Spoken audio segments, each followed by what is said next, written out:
But I say unto you, I will not drink henceforth of this fruit of the vine, until that day when I drink it new with you in my Father's kingdom.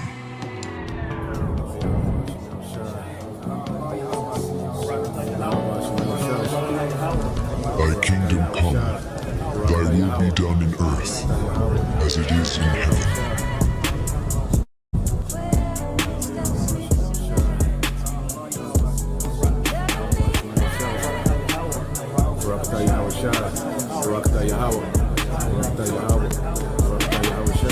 We're living in a time we're gonna meet Yahweh Shai. You're gonna meet him face to face, which is proof also that we have to be changed. We can't meet the Lord like this. He's gonna change you, he's gonna crown you, and he's gonna toast with you. Sometimes when Akim are among each other, we'll do little small toasts. Brothers may be like La Yasharala, holding up cups. But imagine the Lord himself hosting it, man. And we join in. And I was reading something else, and pretty much they said in order to have what they call a loyal toast, you will use wine. That's the beverage of choice. And once again, our Lord, he's coming back. And we're going to see him with all that power, man. But he's going to extend that power to you. The Spirit itself beareth witness with our spirit that we are the children of God. And if children, then heirs, heirs of God, and joint heirs with God. If so be that we suffer with him, that we may be also glorified together. For I reckon that the sufferings of this present time are not worthy to be compared with the glory which shall be revealed in us. For the earnest expectation of the creature waiteth for the manifestation of the sons of God. For the creature was made subject to vanity, not willingly, but by reason of him who hath subjected the same, in hope, because the creature itself also shall be delivered from the bondage of corruption into the glorious liberty of the children of God. For we know that the whole creation groaneth and travaileth in pain together until now. And not only they, but ourselves also, which have the first fruits of the Spirit, even we ourselves groan within ourselves, waiting for the adoption, to wit, the redemption of our body. And once again, when our Lord returns, he's going to wield that power to you elect as well. Once again, he's going to change you, he's going to crown you, and he's going to have a toast with you. A kingly toast, which will basically be a celebration for victory over the beast, victory over this system, victory over Edom Rome coming back, and Edom Rome's mark, which will be that Karag.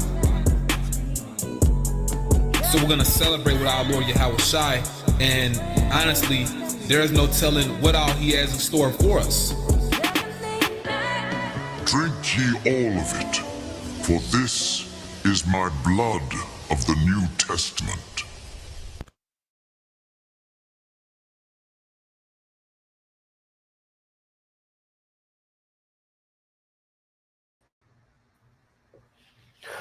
All right. Shalom. First and foremost, we would like to give all praise and glory unto Yahweh, Bahashem, Yahweh Shah, Bahashem, Kakodash, and double honors unto the apostles and the elders of GMS who rule well, teach well, being great examples to his younger brothers. And peace and blessing, salutations to the hopeful elect out there pushing his word in truth and in sincerity across the four winds in the name of Yahweh, Bahashem, Yahweh Shah, pushing to get up out of here. Shalom to the hopeful elect, the believers, the listeners, whom have came back to the obedience of the scriptures through faith in Yahweh Bashim Al Shai. All right. We the brothers out in GMS Mississippi camp. And what we want to get into today, all right, dealing with the Tuesday night live stream. It's going into, all right, the USA, okay, aka Babylon and Great, all right, is no longer, a superpower, and what's happening, when you look at great athletes, boxers or football players, a lot of times they the last ones to know that they ain't got it anymore. You see certain great players, try to hang around, past their prime, still think they got it, all right, until the new wave, okay, of superstars push them out the game.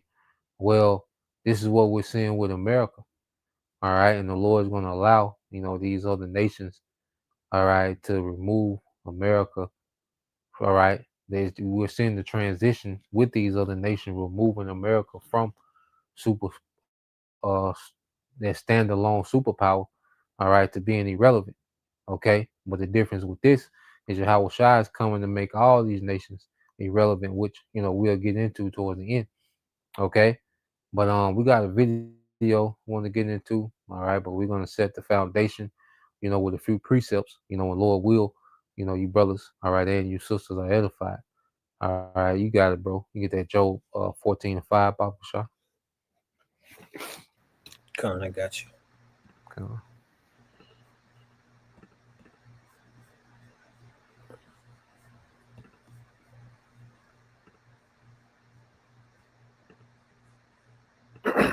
This is the book of Job, chapter 14, verse 5.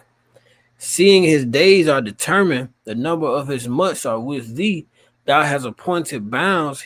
He bounds like thou has appointed his bounds that he cannot pass. Yeah, so we have to understand, that the Lord appointed, okay, bounds, all right, for the devil. Let's get that word bounds, Papa Shah. Yeah, it's in the You spirit, know, bro. yeah, I figure you going for it. Yeah, but going into it, the Lord has put a limit, a boundary on this man's rulership. Okay, and Esau has reached his boundary. Okay, and that's why we're seeing all the symptoms, okay, of this man reaching his limit. Going back to those, those Hall of Fame athletes. Well, they don't just, become washed up overnight. Well, they start to show symptoms, certain things they can't do anymore. Okay, that they used to excel at. Okay, they can't play as many minutes. So you're starting to see, okay, he's reaching that point. Well, we see this with America. Okay, the reach that America used to have. Well, America doesn't possess their reach anymore. Okay, as we're going to get into the video, it doesn't have the pull that it once had. Okay, and America is still, trying to throw his weight around. Okay, like it's still in its prime, but it's not. America had a hell of a run. Okay, but all these nations have a limit. All these heathens have a limit to their rulership. But you got it, bro. You found something in there. Con. It said this is the word bounds in the Hebrew. All right. Strong's H 2706. Hulk. Hulk. Con. All right. It says it's a few things. It says statute ordinance. It says limit. All right, limit. And then it says something prescribed or do, but we're gonna drop down here to number 5. It says prescribe, limit, or boundary. Prescribed limit or boundary. So there's already, because prescribe, means to what? To right before. To before, scribe, right. All right. So America, all right, already had a prescribed rulership. It was written in existence by the Most High, and it had a beginning and the end. And this only not this doesn't only mark the end of America, but the end of Esau Edom. Okay, this is the end of Esau's Edom reign in the earth.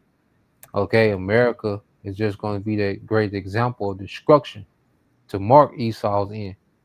Okay, because America has been, matter of fact, it's gonna segue right into that Jeremiah 51. You found something else, bro? Give me 1 second. I got it. It says judgment. Place I did. Okay, I got one more for you, bro. Quick chat GPT search. I'm gonna get right to the point on it and bring it up. Yeah, you got it, bro. Some of it went off a little bit, but it got on point on the second one. I just typed in real quick. I said, what does the Bible mean when it says the Lord, Yahweh Shem Shai, of course, has set bounds he cannot pass? All right, number 2 was on point. It says the Most High sets limits on evil or judgment. In other places, this idea also implies the Most High has set boundary on how far evil can go. For example, Oh yeah. Satan was limited in what he go ahead. Nah, this is spirit. Nigga, that just uh I thought some precepts when you said that the Lord had put bound on how much he's gonna let wickedness go. And America has been the the, the platform for wickedness in the earth. You know, the wicked cultures that exist in the earth, well, they all have their roots, okay, in American culture, okay, because this is the home of Satanism. A lot of things that were banned, okay, in the world, okay, well, they was able to come here. You know, these different mysticism doctrines, and rituals, and Freemasonry, and all these different secret societies, and witchcraft. And see, they was able to come to America, okay, and be establishment. You see, so America represents, okay, the the the, uh, the source, okay, of this wicked society that we see in the earth. You know, yeah. Mm-hmm. What's that? Get that real quick in Second Ezra's 15, and you can start at verse 5. Bible shot. Second 15, I got you. Yeah, get Second Ezra 15:5. Because that was a great point. How the Lord allows wickedness to go so far. Okay, in America, as the superpower, the earth, the leader, the influence of the world, has done nothing but influence the earth and wickedness, man. Like I say, we're gonna get this, and then you go right into that Jeremiah. You see how the spirit, Mm-hmm. worked that Jeremiah in the. Yeah, you got it, bro. This is the book of Second Ezra, chapter 15, and verse 5. Behold, saith the Lord, Yahweh Bahashim Yahweh Shai, I will bring plagues upon the world, the sword, famine, death, and destruction. Yo, so the Lord is getting ready to bring judgment. Okay, and the major part of the Lord's judgment is the destruction of America. Okay, America is going to get the brunt of the Lord's anger. You see, most of Mm-hmm. the Lord's anger is reserved for America, man. Okay, and this is why we in the spirit now. The Lord not playing. Like these niggas talking about troops in the neighborhood, or you know, Eve, EBT card getting declined. See, that's gonna be the least of these niggas' problem. Okay, nah, we coming into a whole new era of judgment, man. You got it, bro. Con. Give me read down on it. Yeah, read down. Yep. Verse 6. For wickedness had exceedingly polluted the whole earth, and their hurtful works are fulfilled. Yeah. So going back to your point, the boundaries. The Lord has a boundary to to where He was going to allow wickedness to go. Okay. So it no though we're vexed, by the wickedness of what we see when we, look out into the earth. We know that okay, that it can't be too much longer. When you see the normal, all right, you see the cultural norms of society, how wicked they are, what's accepted. Okay, we know that okay, the Lord's not going to be long in judging this place, man. Okay, so the earth is reaching the bound, and see America, okay, was at the forefront, okay, on the front line of leading America. I mean, of leading the world, you know, to the bounds of wickedness, man. Okay, America fast track. America, you see, they got in the driver's seat, okay, as the superpower of the world, and they drove the earth straight into rebellion, man. Mm-hmm. Okay, they drove the earth straight into this destruction, man. You see, so let's get that in Jeremiah 51. And it link in. Then we'll go to the video of brothers. While I'm grabbing that one, bro, what you said, it made sense because the spirit this morning, you know, sometimes you just be like, "Fuck, man!" Like you just get tired of Babylon. And, it's the Lord has given us that comfort to know, okay, all we gotta do is just hold on, cause we know that it has to get to that certain point before Yahweh Shai come back. And that's a comfort knowing that we that much closer to being out here. Every time we look and we going into these news topics and brothers pushing out more and more edification through the grace and spirit and power of Yahweh Shema Shai, it's very, very comforting when you had a moment like, damn, bro, I'm just ready to get the fuck out of Babylon. Mm-hmm. It can't be too much longer. That's why we gotta look at it's a silver lining in everything. You know, everything has a silver lining in it. So like I say, we see this wickedness and and like I say, it's vexing, but we know, okay, Lord not finna allow this shit too much longer, man. You look at the NBA boy concert, NBA young boy, whatever that nigga name, and you look at one of his concerts, okay, you look at the culture. There's you look at TikTok and you see, just what's been normalized in society. And it's like the Lord. I seen a TikTok where Eve, it's already enough Eve turned into a panhandler, but she got the children out there begging for money with signs. Jake had to be like maybe 10 years old, but he got a sign, like a homeless person, man. You know, like nah, the Lord not finna keep allowing this to keep because each generation get worse, man. And we serve with just power, man. So it has to be a cutoff point. And America losing its power is a sign that the Lord's finna get ready to cut this shit off, man. What you got, bro?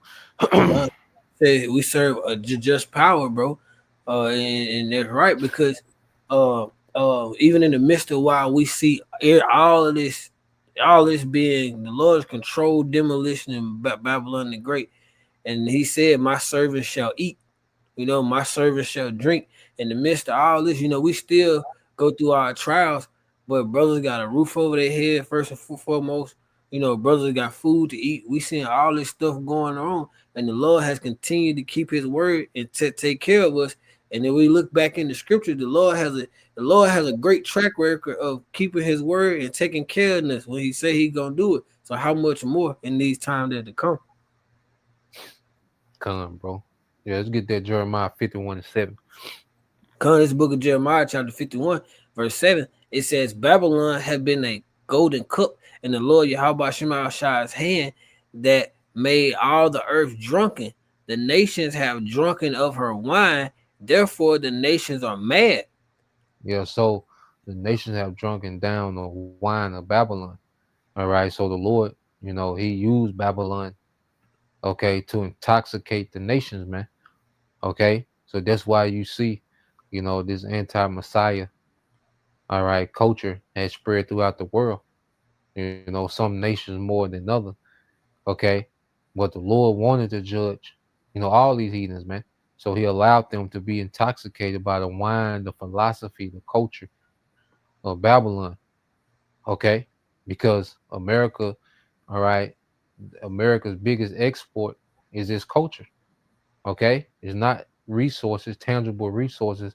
It's a culture, it's an influence, showing you that that wine, okay, of America, all right, the doctrines, the philosophy, the culture, the lifestyle, okay, the music, the movies, the fashion, okay, what a man is, what a woman's supposed to be, feminism, all these things have gotten the nations, drunk, and these nations are mad. And see what's happening is these nations are going through this hangover phase, and they're like, man, this ain't it, you know. And as they're sobering up, hey, they're getting ready for war. All right, because if you you deal with a harlot, y'all having a good time drinking, kicking it, dancing. She telling you everything you want to hear. You like, yeah, I'm winning, you know. But then you wake up, okay, your car gone, your wallet gone, okay, your car, your bank account cleared out, and you like, God damn, you know. So you're sobering up. Shit, you booting up for war, you know. So these nations are going through their hangover phase, and they're seeing the results of a night out, okay, with the harlot. All right, and now they're preparing, okay, for war. Okay, what you got, bro? Come on. The next one, it says, verse 8, it says, Babylon is suddenly fallen and destroyed. Howl for her, take balm for her pain. If so be she shall be healed. Yeah, so the Lord is making mockery. Take balm for America. Okay? As if there's a chance of this place being healed. But there's no chance. Babylon, all right, was meant to be a throwaway. Okay, the Lord used it, to be a hammer unto these nations. Okay, to allow the elites, to enforce their policies. Okay, throughout the earth.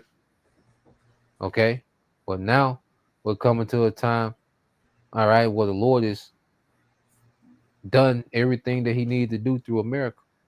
America was also a punishment for us. But as the Lord has raised up a remnant to repent, well, now He's getting ready to deliver, okay, His remnant. So He doesn't need America to play, because America was like our holding cell, man. It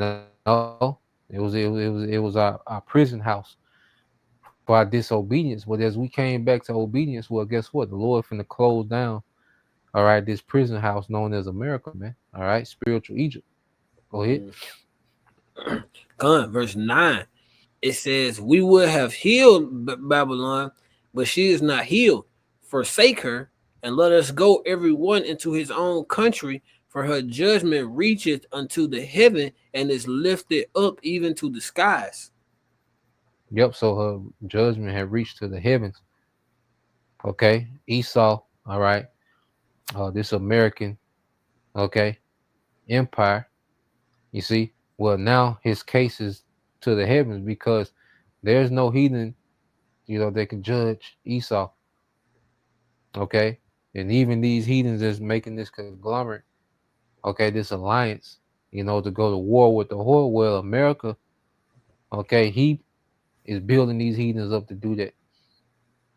You see, the case of America has made its way, to the highest courts, which is in the heavens. So the Lord is orchestrating the judgment for this place, and He's going to utilize the heathens, to do it. And ultimately, it's going to be Yahweh Shai. All right, it's going to put the finishing touches on America and on all these heathens, man. That's been in conglomerate with America, man. Okay. So yeah, we can segue to the video, and this is just a video going into how, it shows that American influence is not, what it used to be, and it's thus says the Lord. You got it, bro. Come pulling it in. Go on.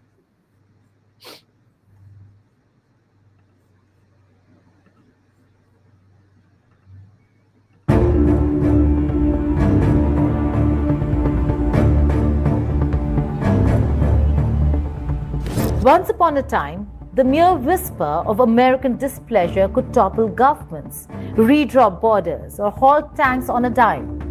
Washington wrote the trade routes through the WTO, stared down Moscow in the Cuban Missile Crisis, bombed Libya into submission, invaded Iraq at will, and treated the world as its playground. Now, in 2025, Donald Trump stands at a podium calling this a new golden age, boasting of the hottest country anywhere in the world.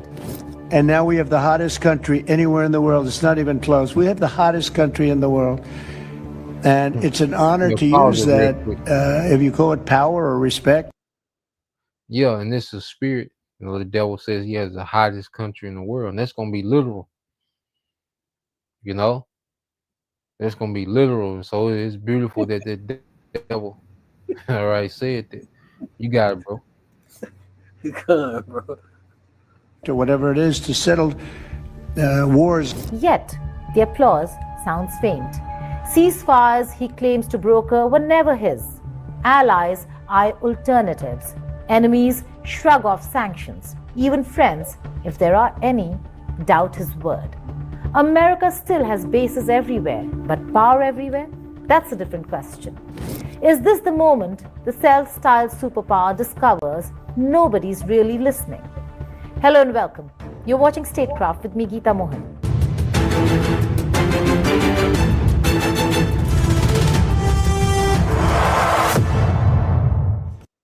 Imagine bringing your side project to life just by thinking about it. Meet Base 40. President Trump keeps insisting America is still number one, largest economy, strongest military, one war a month peacemaker. But beneath the slogans lies a different story. A country retreating from multilateral leadership, shrinking its global footprint, and turning inward.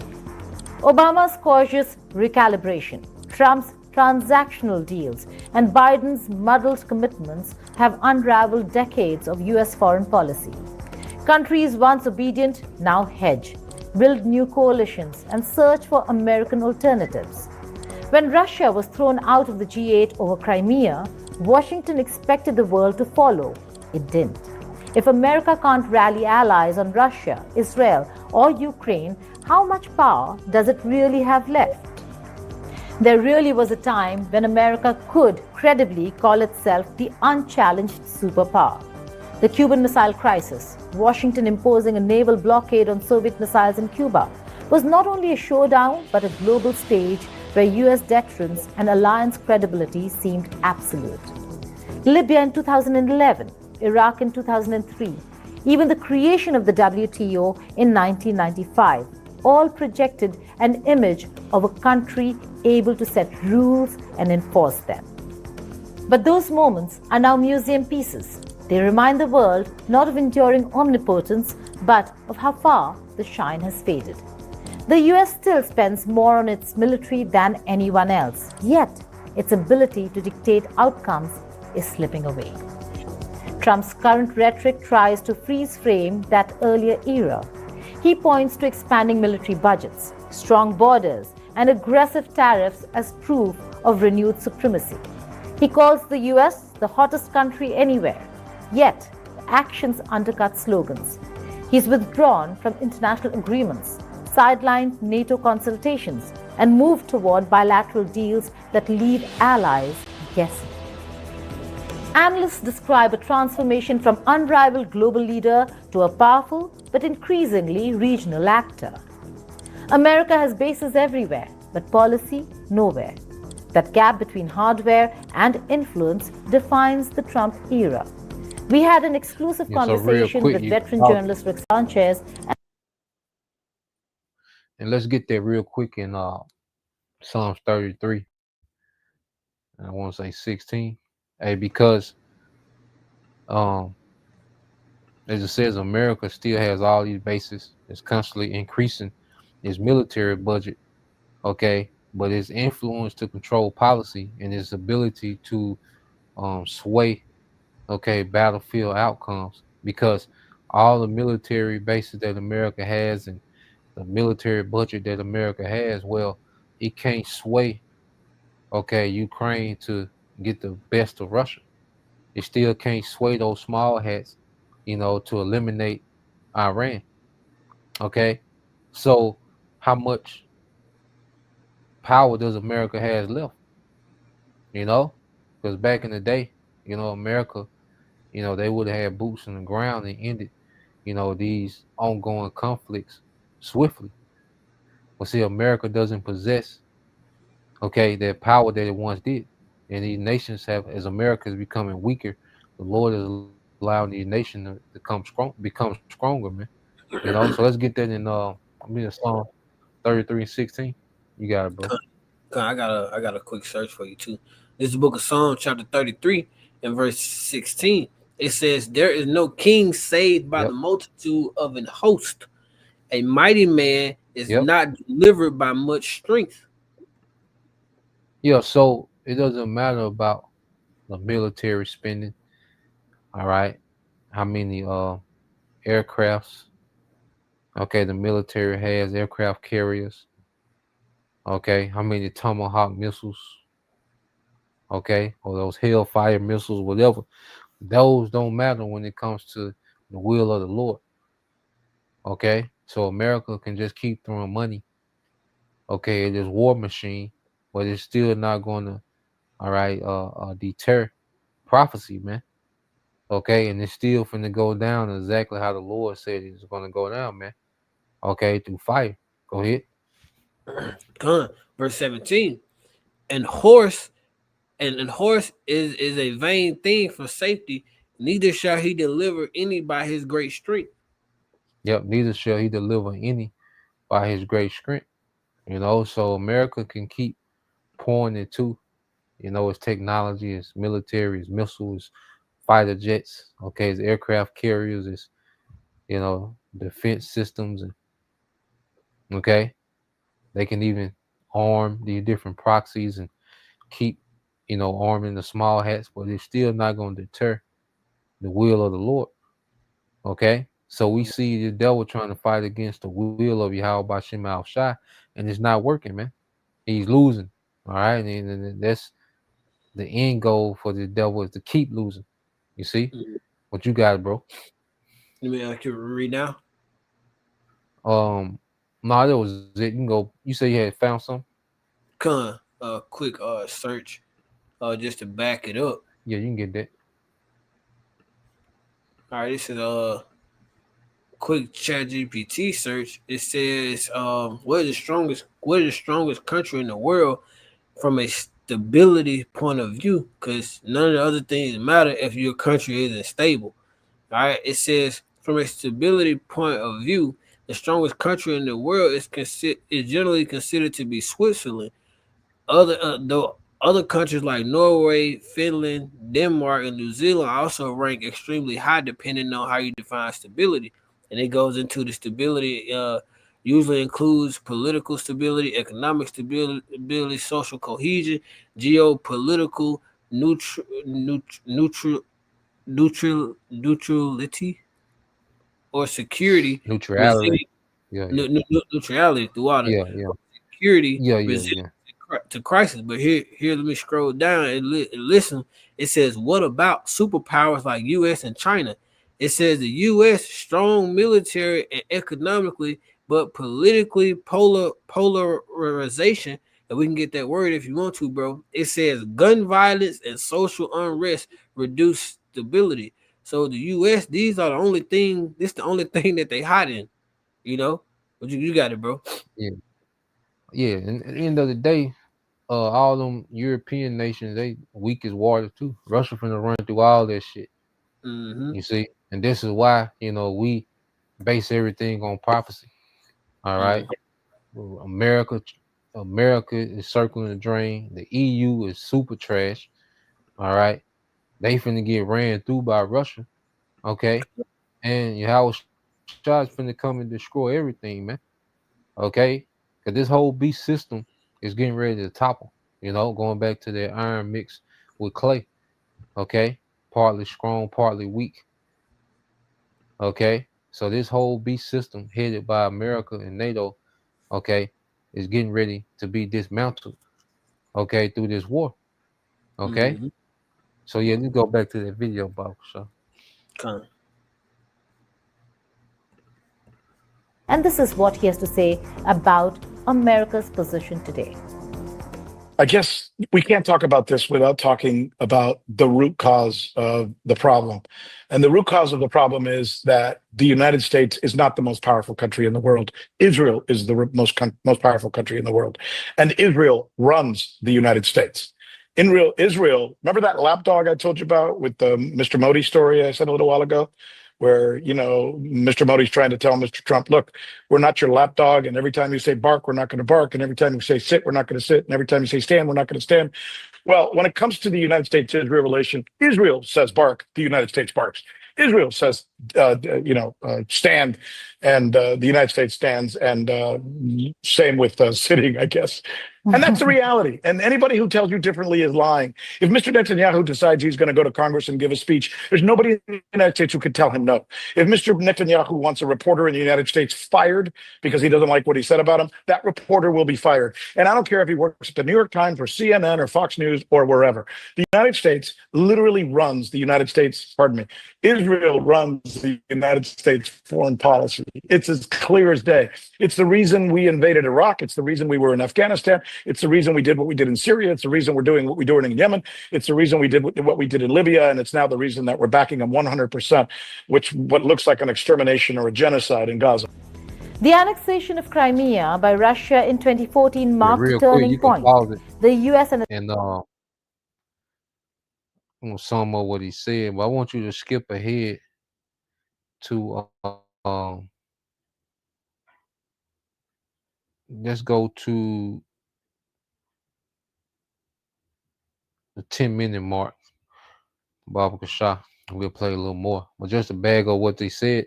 All right, so he was explaining how the small hats, the reason why America was in Construction Iraq, workers just America was in Afghanistan. Okay, and right now, what is America getting ready to do on behalf of Israel? To go to war with Iran. And this war with Iran is going to lead to war with Russia, with China, with India, North Korea, Pakistan. Okay, because that's that snare that the Lord got for Babylon to follow these small hats, okay, until this nuclear holocaust, man. Okay, because the land of Israel gonna get obliterated too. Okay, so America, is being this guard dog for these small hats is going to lead them to their complete annihilation, man.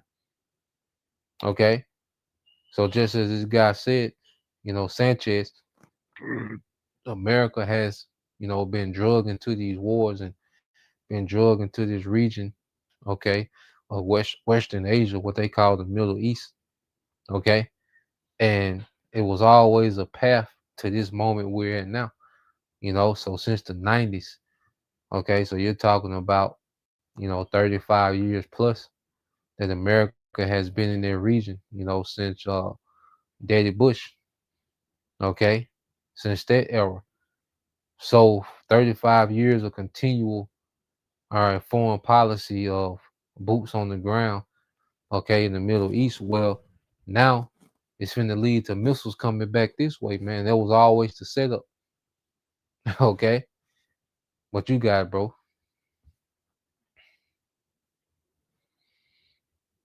Elections bring back leaders it opposed. The aura of inevitability is gone. construction workers just don't like paperwork. They're right. With Connect Team's employee management platform, you can get digital reports. Trump loves to brand himself as a global peacemaker, touting ending 6 wars and negotiating 1 war a month since returning to office. He name drops India, Pakistan, Israel, Iran, Yemen, Congo, Rwanda, even Cambodia, Thailand. But reality checks tell another story. The India-Pakistan ceasefire, announced by New Delhi and Islamabad themselves. Israel-Iran, fighting continued after Trump's claim. Yemen, actually brokered by Oman. Again and again, the deals are partial, temporary, or simply not his. Critics say he's more a press release peacemaker than an actual negotiator. This credit-grabbing feeds the perception of a fading superpower trying to narrate victories it can't deliver. In the past, US interventions, Libya, Iraq, showed unmistakable control. Today, even Washington's announcements are met with global eye rolls. When a president has to insist on his Nobel Peace Prize, it's not a sign of unrivaled power, but of waning influence. The chaotic withdrawal from Afghanistan became a symbol of US credibility collapsing. Allies who fought alongside America for 20 years watched the abrupt exit with disbelief. Critics called it a retreat, not a pivot. The message to partners from Eastern Europe to Asia was clear. US security guarantees are not ironclad. That shadow now falls on Taiwan policy. Washington talks tough but offers ambiguous commitments. In a world of rising China and assertive Russia, ambiguity looks less like strategy and more like uncertainty. Meanwhile, US support for Israel increasingly isolates it from allies moving to recognize Palestine. By September 2025, about 147 UN members already recognize Palestine.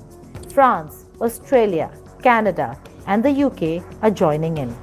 The US stands nearly alone with Israel, clinging to a diplomatic framework the rest of the world is discarding. Once the broker of Middle East peace, Washington now looks. So yeah, you can stop it there, bro.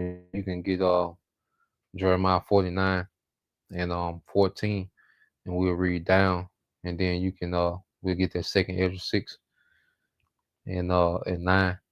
Well, not second Ezra, yeah, second Ezra 6 and 9. What Well, was that first one? we'll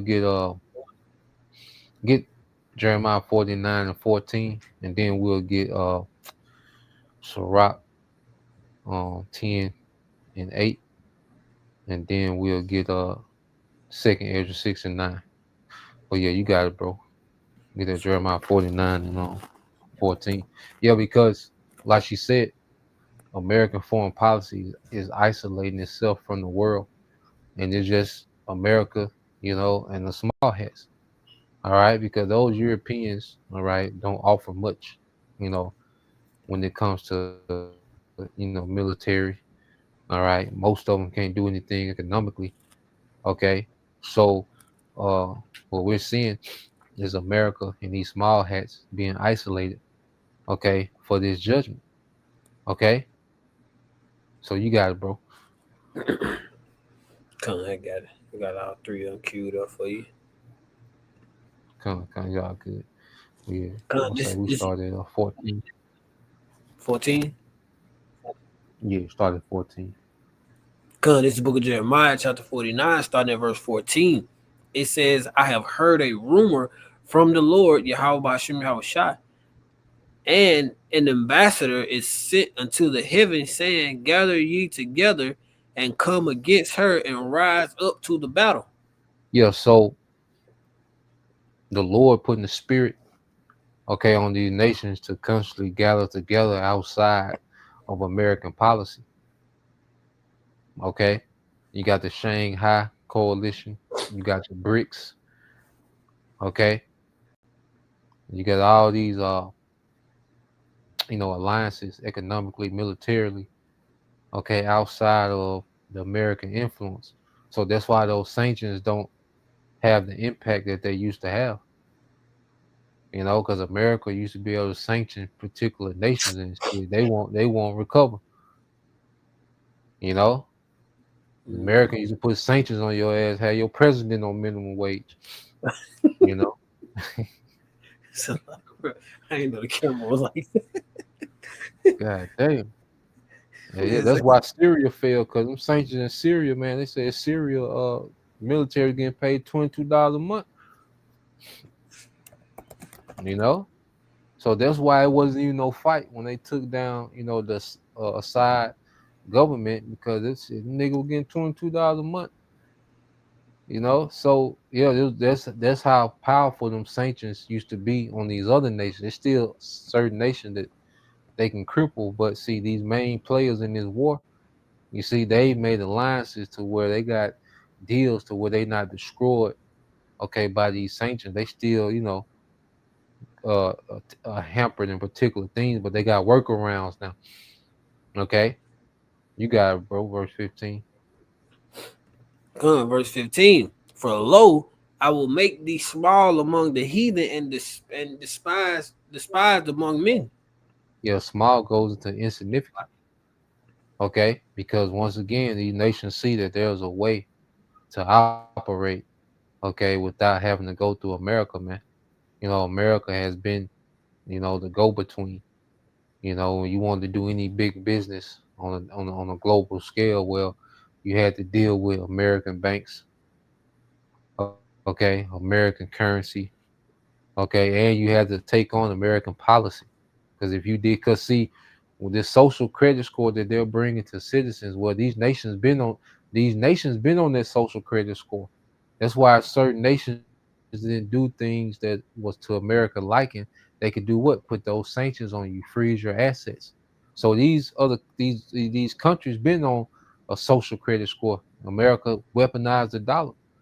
Okay, so these nations were like, well, look, we got to put something in place to where we're not reliant on America, man, because America, all right, they just do what the hell they want to do, man. They'll put them sanctions on us, and we'll be crippled. But now that these nations have these workarounds, man, America is not significant when it comes to global policy as it once was. Go ahead.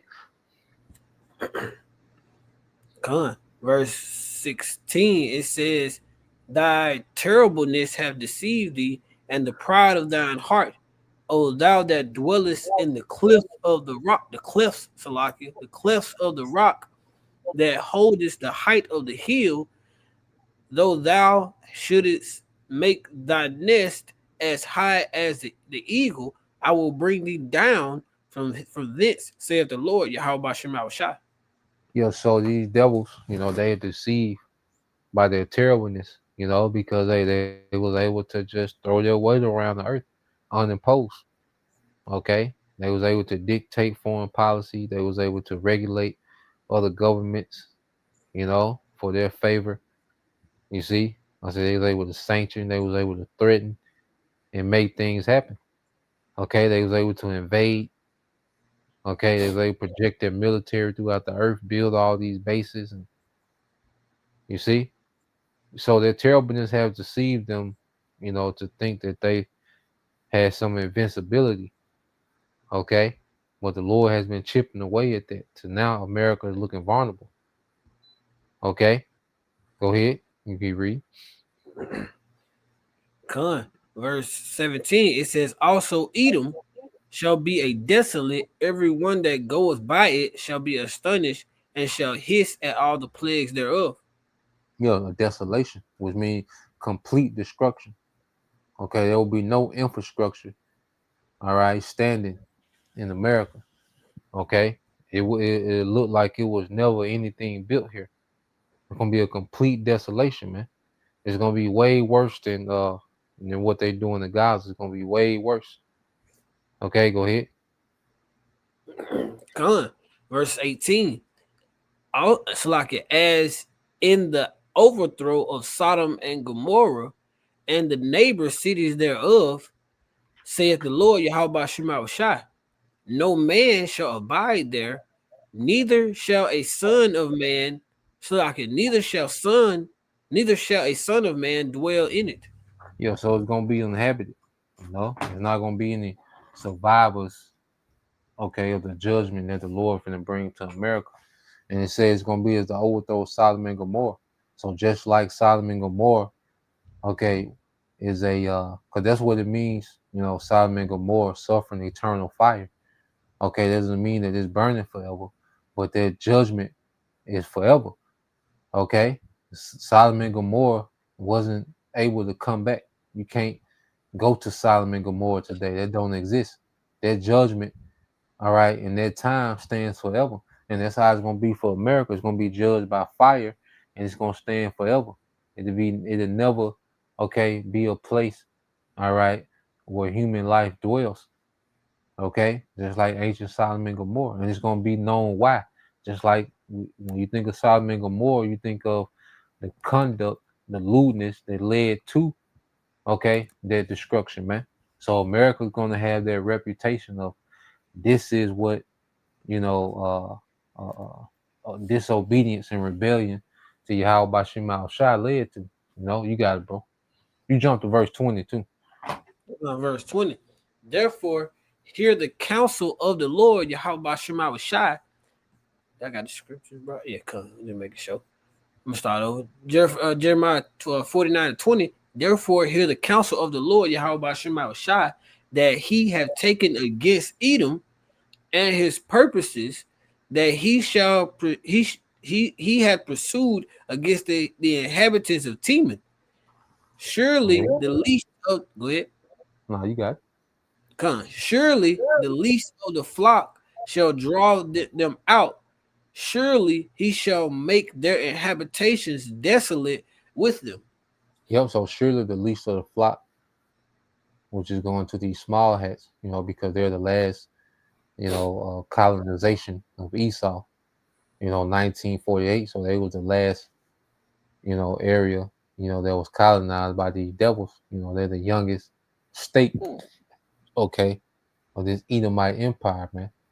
Okay, so they're the least of the flock, but they're the ones that's going to draw or drag, okay, these major superpowers into this war, which is going to leave America as a desert. Okay, so what we're seeing is the least of the flock, real time, okay, getting ready to draw, okay, America into this war that's gonna leave them desolate, man. And this is marking the transition of power as well. So let's segue to the Edris, not Edris, Sirach 10 and 8, and then we'll get the Edris 6 and 7. I mean 6 and 9. Did you want that America being the desert? I had that one on standby. I know you said it, but we can skip past it if you want to. Yeah. Keep it We rolling. just said, yeah. Just go to that. 6. Sirach, You want Sirach get first? that Sirach 10 and 8, and then get that second Edris 6 and 7. Yeah, I got the 6 and 7. I had the 10 messed up. My bad. Salakia. You good, bro? This is the book of Ecclesiasticus or Sirach. Make sure it's up. Chapter 10, verse 8. It says, because of unrighteous dealings, injuries, and riches gotten by deceit, the kingdom is translated from one people to another. Yeah, so the kingdom is translated from one people to another. And then because of riches and injuries gotten by deceit. Okay. So this devil, he was blessed. The earth was given into his hand. Okay. But he got it through deceit and through the sword. Okay. So now the Lord is getting ready to transition, all right, from a wicked kingdom to a righteous kingdom. Okay. Because it says it's translated from one people to another. Well, that one people is the people of Esau that's ruling right now. And it's going to be transitioning to Jacob, Israel, man. And that's why you go to second Ezra 6. You can go to 9, jump to 9. Just get the point, because it's going to put a name on it. See, there's nothing that the devil can do to stop this transition. All this, transhumanism and digital ID and all these, what you call the CBDC, central bank, all these psyops and propaganda. This is all the devil's attempt to try to maintain power, to extend his rulership beyond their bound. But it's not going to happen. We're in that transition, man. You got it, bro. Got you right here. So I'm moving too fast. This is second Ezra chapter 6. Scrolling down to verse 9, it says, for Esau is the end of the world, and Jacob is the beginning of it that followeth. Yeah, so this is where we at. This is where we at. America was propped up, okay, to be that superpower, to be that whore, that ride of the beast. And now we're at the point of the movie where these, their allies, all right, these EU nations, okay, and their rivals, these kings of the East, are finna burn the whore with fire. Okay, in the midst of that, Yahweh Shai, all right, is going to enter, okay, this realm, okay, and take down all these heathens and deliver his elect. And that's going to be the completion of the transition from Esau, all right, to Jacob. Okay. So America losing power is an indicator, that this is the end of the age, all right, of the heathen rulership, man. So that was the point, Lord will, you brothers, all right, and you sisters edified once again. I want to give all praise and glory unto Yahweh, Bahashem, Yahweh Shah, Bahashem, Kakodash, and double honors unto the apostles and the elders of GMS who rule well, teach well, being great examples to our younger brothers. And peace and blessings, salutations to the hopeful elect. Shalom. Shalom.